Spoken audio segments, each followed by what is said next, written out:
The Elves and the Shoemaker.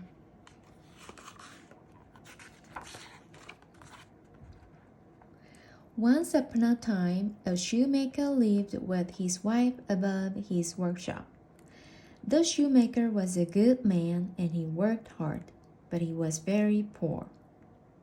The day came when he had only enough leather to make one pair of shoes. He cut out the leather and then left it on his workbench. "It will be able to make a better pair of shoes after I've had a good night's sleep," he told his wife as they went upstairs.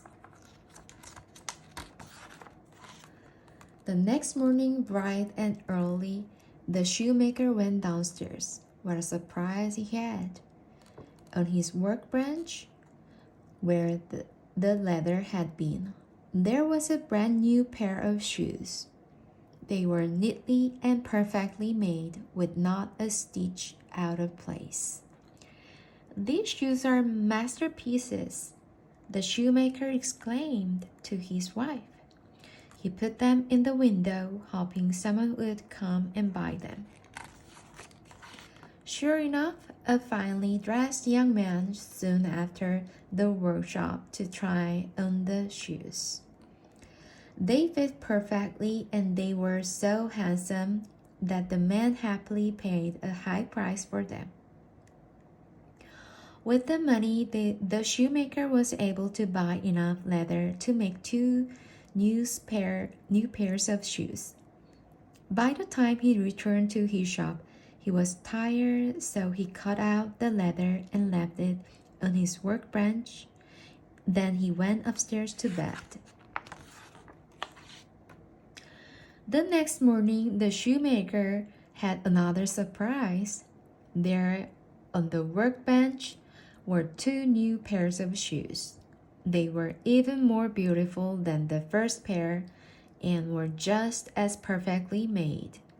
The shoemaker put them in the window, and before lunchtime, he had sold both pairs for a very good price.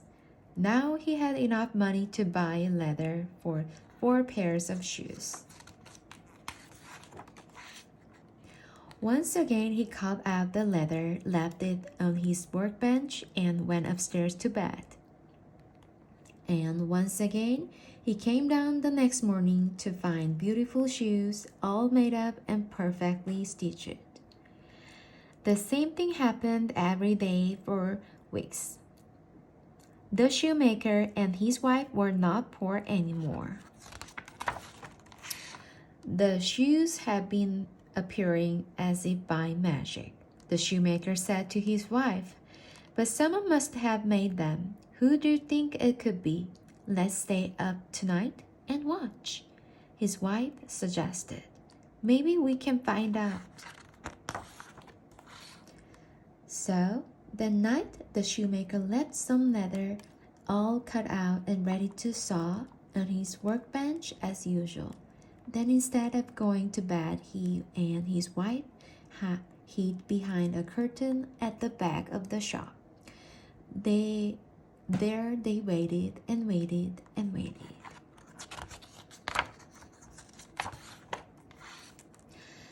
The shoemaker and his wife were just about to go to bed when, at the stroke of midnight, the shop door opened and in danced 2 tiny elves.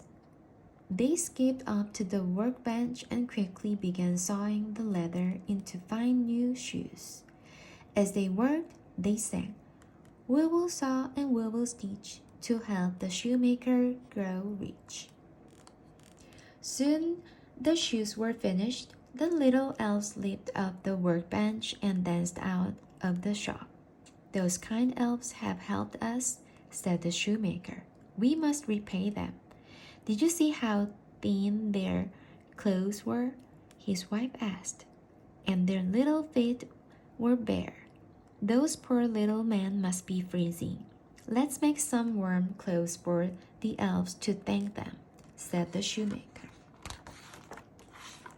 The next day, the shoemaker's wife knitted 2 cozy woolen jackets, 2 tiny scarves, and two pairs of warm pants.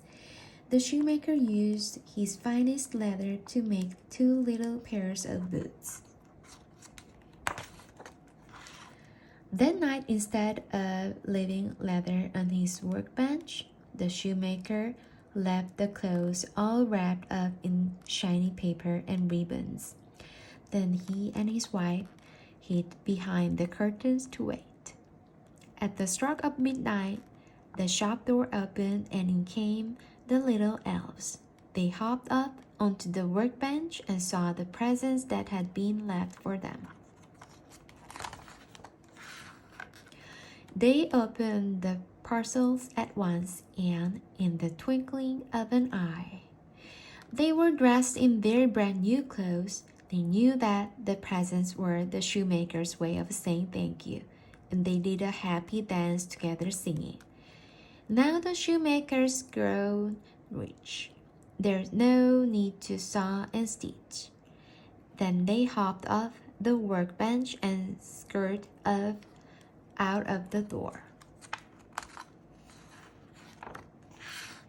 The shoemaker and his wife never saw the little elves again, but their troubles were over, and they had a good and happy life together for many long years.